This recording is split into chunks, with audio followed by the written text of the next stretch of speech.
The power of the seismic dream, friends. Innovators, dreamers, look around you. Look at the person next to you. You are looking at a walking ecosystem of untapped potential. Every single person in this room holds a dream, a vision of what they could be, what they could build, or what they could change.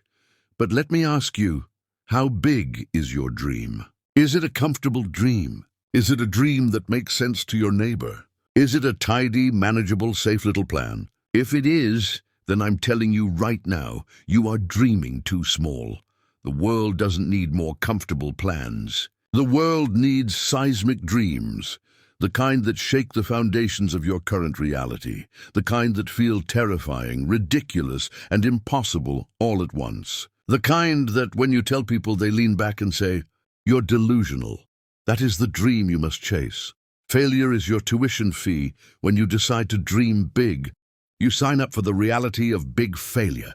And this is where most people quit. They treat failure like a stop sign. They try once, maybe twice, and when it crashes, when the server implodes, when the 70-second investor says no, when the data keeps drifting, they decide the dream was wrong. But I want you to reframe failure. Failure is not the opposite of success. It is the prerequisite for success. It's the most expensive, yet most effective form of education you will ever receive. Every mistake gives you a piece of data. Every rejection refines your pitch. Every setback reveals a flaw in the system that you desperately needed to find. If you're not failing spectacularly, it means your dream isn't big enough to challenge the status quo. You're playing it safe. The difference between a dreamer and a successful architect of a seismic dream is simple. The successful person fails more often. They just refuse to make the same mistake twice. They treat every collapse as a lesson. Brush off the dust and get back to the drawing board, knowing that they are now smarter, tougher, and closer to that one critical moment of clarity.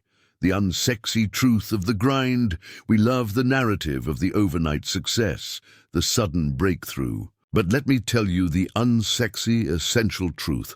The victory is built in the grind. It is built in the 40-hour coding binge when everyone else is asleep.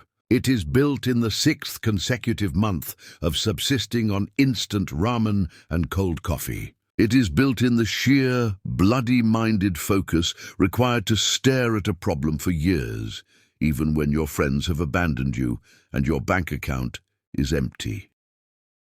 Persistence is not a burst of motivation. It is the steady, continuous, and often monotonous act of showing up every single day. It's the small corrections, the tiny improvements, the refusal to delete that recursive function when your exhaustion is screaming at you to give up.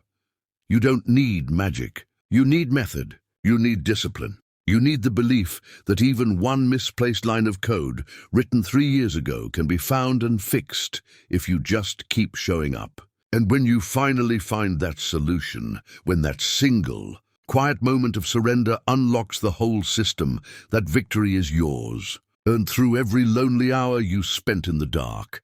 Don't wait for fanfare when you finally succeed. Don't expect fireworks or marching bands. The true reward is internal. It is watching the realization of your impossible promise, seeing a user map light up with sign-ups from villages you'd never heard of, knowing you built a bridge where the world only saw a wall. Success isn't the reward for persistence. Persistence is the reward itself. It is the knowledge that you refused to let the no's be the final word.